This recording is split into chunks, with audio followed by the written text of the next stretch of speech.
नमस्कार, the India top देख रहे हैं आप। महंगाई को लेकर लगातार सरकार घेरती रही है। लगातार विपक्ष की तरफ से ये आरोप लगाए जा रहे हैं कि महंगाई बढ़ रही है, लेकिन सरकार इस पर ध्यान नहीं दे रही है। हालांकि सरकार का यह कहना है कि कोरोना की वजह से महंगाई इतनी ज्यादा बढ़ रही है, कुछ दिनों में ये अस्थिर है, अस्थायी रूप से नहीं है और कुछ दिनों में ये कम हो जाएगा। आपको बता दें, पटना की सड़कों पर महंगाई को लेकर साथ ही साथ अन्य मुद्दे को लेकर लगातार पोस्टर लगते रहे हैं। एक बार फिर से जीएसटी के दायरे में पेट्रोल और डीजल को लाए जाने को लेकर लखनऊ में अहम बैठक होने वाली है।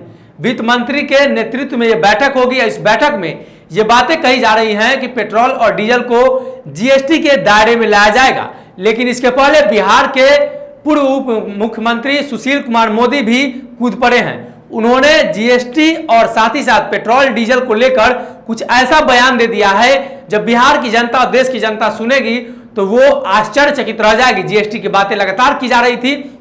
जीएसटी लागू करने से पहले ये भी बातें कही जा रही थी कि पेट्रोल और डीजल को जीएसटी में लाया जाएगा तो दाम कम हो जाएंगे। अभी 100 रुपए से ऊपर पेट्रोल के दाम चले गए हैं, लगभग माने तो 104-5 के आसपास का है।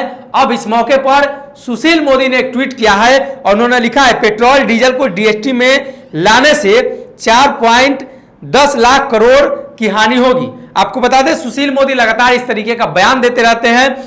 मोदी ने पेट्रोल डीजल को जीएसटी में लाने का विरोध किया है और कहा है कि 4.1 लाख करोड़ की हानि होगी। आपको पता होगा कि सुशील मोदी बिहार में जब भी राजनीति करते थे, उप मुख्यमंत्री थे, महंगाई को लेकर सारी बातें बोलते थे और कहते थे कि और केंद्र सरकार जीएसटी लाती है तो ऐसी स्थिति में पेट्रोल और डीजल पर सबसे ज्यादा प्रभाव पड़ेगा और दाम कम हो जाएंगे, लोगों को पेट्रोल डीजल की मार नहीं झेलनी पड़ेगी। ऐसी स्थिति में जब केंद्र सरकार इस पर प्रस्ताव लाने जा रही है, केंद्र सरकार की तरफ से बातें कही जा रही हैं, तो बिहार के पूर्व उप मुख्यमंत्री सुशील कुमार मोदी इस बात का विरोध कर रहे हैं। हालांकि देखने वाली बात यह हो कि सुशील मोदी जब विरोध कर रहे हैं तो इस पर विपक्ष का क्या रवैया है, विपक्ष का क्या बयान है। हालांकि सत्ता पक्ष की तरफ से इस पर बयान देने से नेता बच रहे हैं। एक तरफ जहां भाजपा के शीर्ष नेतृत्व इस बात को लेकर असमंजस में है कि जीएसटी को लाया जाए या न लाया जाए, इसको लेकर बैठक होने वाली है, वहीं दूसरी तरफ सुशील मोदी ने खुले रूप से कह दिया है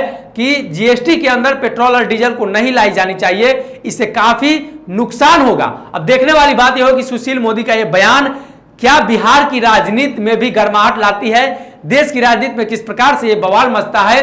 और महंगाई को लेकर लगातार सरकार जो बैकफुट पर है, अब कहीं ना कहीं सुशील मोदी के इस बयान की वजह से फिर से एक बार भाजपा सरकार, एनडीए सरकार की किरकिरी होनी तय मानी जा रही है।